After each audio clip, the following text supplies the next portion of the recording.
Hey guys, hi, welcome back once again. My name is Vaishali, and today I'd like to talk about what the Festival of Light, what Diwali told me, in fact, what actually this Diya told me. As Indians, we celebrate this beautiful festival of Diwali, wherein we light these lovely diyas, we put on other beautiful decorations as well, and we light up the entire surroundings. We light up our homes, we light up our society, we light up the roads, we even burn and light up the crackers to light up the dark night, the dark skies. And the idea is that we enlighten our own lives and in turn enlighten the lives of the others, and let it be an inter-exchangeable process. The aspect of Diwali, or the festival of light, also says that let's rekindle the fire of knowledge so that the darkness of ignorance fades away, or it keeps getting smaller and smaller. Somewhere it also says that let's light up the fire within. Somewhere it also says that let's light up the darkness within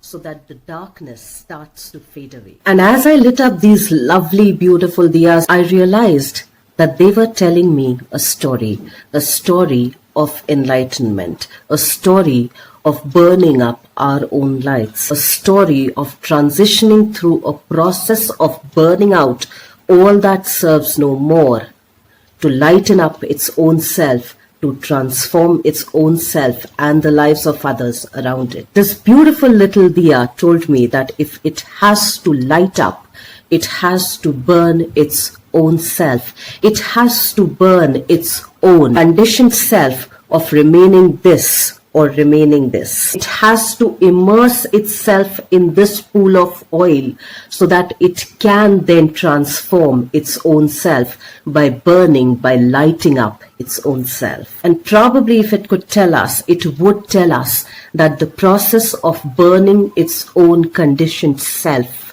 is very painful. It's not easy to let go of the idea of what we were at one point in time to become something else, so that we not only light our own selves, but we also light up the others that are around us. It also told me that as it's transitioning from its one phase to the other phase, it's also heating up its inner circle.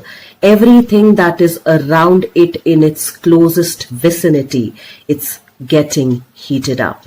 It's also burning along with this wick at the same time, and it might be very difficult to hold it over here for a very long period of time. And yet, if you need to enlighten your own ignorance, you need to be able to burn your own self, to light up your own self. It somewhere told me that it's very comfortable to hold the light from this end, but as you keep drawing closer to this light, it hurts. It stings, it burns. And that is what metaphorically also happens when we are transitioning in our own lives. The inner circle that is closest to this heat feels the heat, feels the burn. And they may burn out or they may transition with this light. It also told me that when it was being lit up, when it did lit up, there was a shadow, there was a darkness that was cast right underneath it. So the light and the darkness coexist together. One cannot exist without the other. And probably the idea is to not look over here, which is the very obvious, but to probably pay attention towards the shadow aspect which it is trying to light up, so that we become more consciously aware of it. The wick is not burning itself up so that we can see the very obvious. Maybe it is burning itself up so that it can see its own shadow that is cast just underneath its own self. And probably also realize that as the light keeps getting bigger, probably as you keep getting closer to the light, the shadow keeps getting bigger. And the shadow that is cast over here is the aspect of the unconscious that this burning wick is trying to bring into our conscious realization, into its own conscious awareness. So let's truly try and understand that though change and transformation, though truly can be helpful, though truly can help ignite our own awareness, comes with a price. And how many of us are willing to pay that price? How many of us are willing to hold the diya from here wherein it starts to burn,